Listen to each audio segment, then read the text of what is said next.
Yun o, okay guys, samahan nyo kami sa pangingisda ngayon. Ngayong gabi ay maulan ang aming biyahe.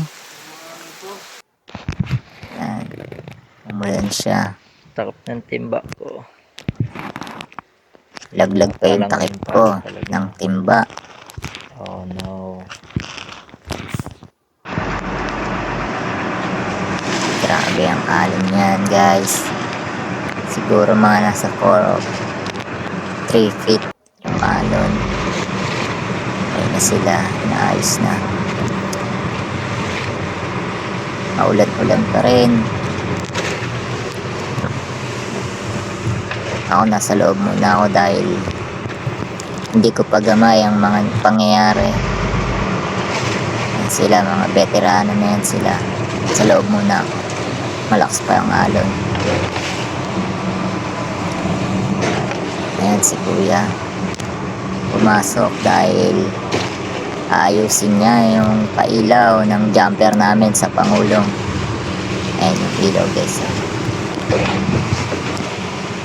Para makita siya habang umiikot yung bangka namin.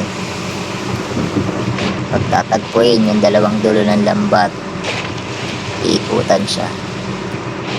Inaayos ni kuya. Nilalagyan niya ng tali.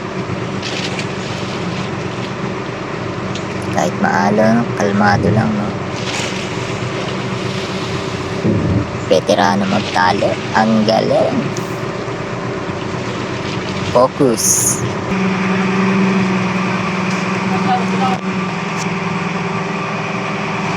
Ayun na nga at sa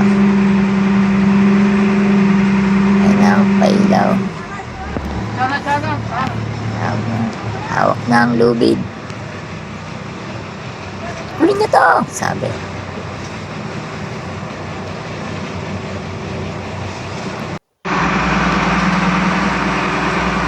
Ayan ang aming makinista. Chill lang sa ilalim. At sa sobrang lakas po ng alon, ayan na nga, nalaglag ang banyera sa taas. Buti tinalon. Diyan, napakatapang.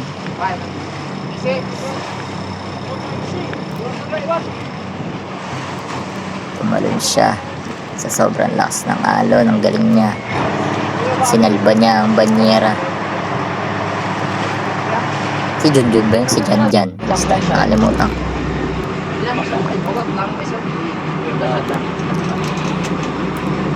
Ayun na ang aming jumper. Ready na. Naayos-ayos lang nila yung lambat sa likod. Ayan si Kuya Enchong. Vlogger din yan. Shoutout sa'yo Kuya Enchong. Naayos niya para walang aberya pag tumalon na. Ayan guys, napakalakas ng alon.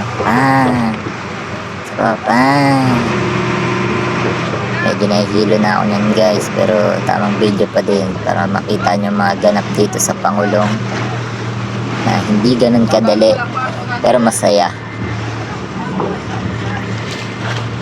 Ayan si Kuya sa Misenyas.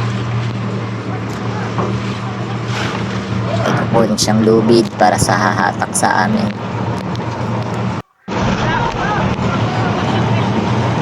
Ayan na nga yung bangka. Pinagis na ang lubid. Napakalupit. Sabay tulay yung.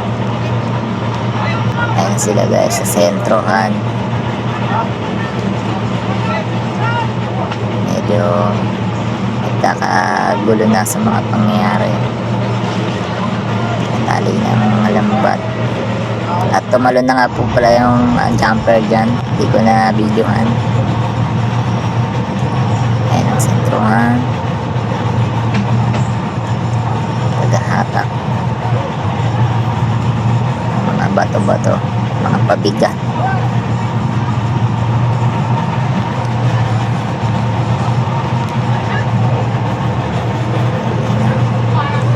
Nasa Enchong ulit. Sila muna ang nandiyan dyan dahil sila mga veterano.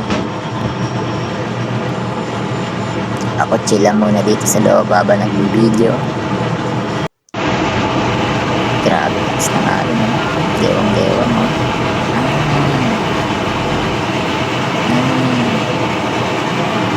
Mahina pa nga daw yun, sabi nila. Medyo sumikat na ang araw. Lumabas na ang haring araw.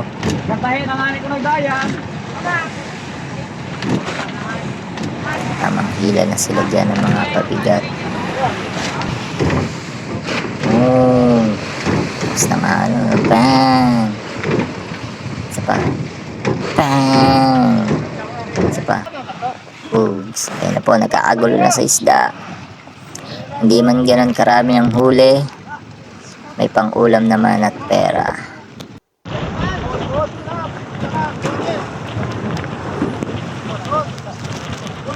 Basta nga ano. Minsan talaga mahina ang huli, minsan paldo. Pero ang mahalaga ay ligtas kami. Ano? Ayan guys.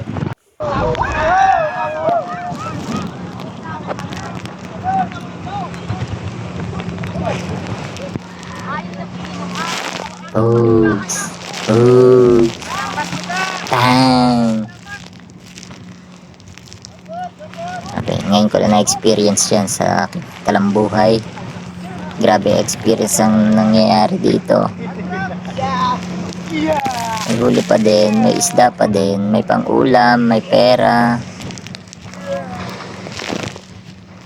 Hindi nalugi. Masama pang panahon. Bagyo na.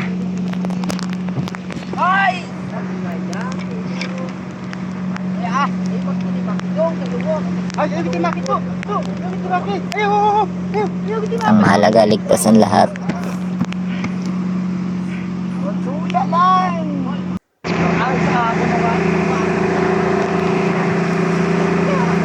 Masaya pang nakikwentuhan. No?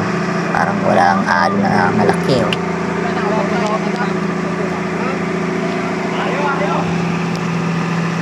Hindi ang kahirap manghuli ng isda.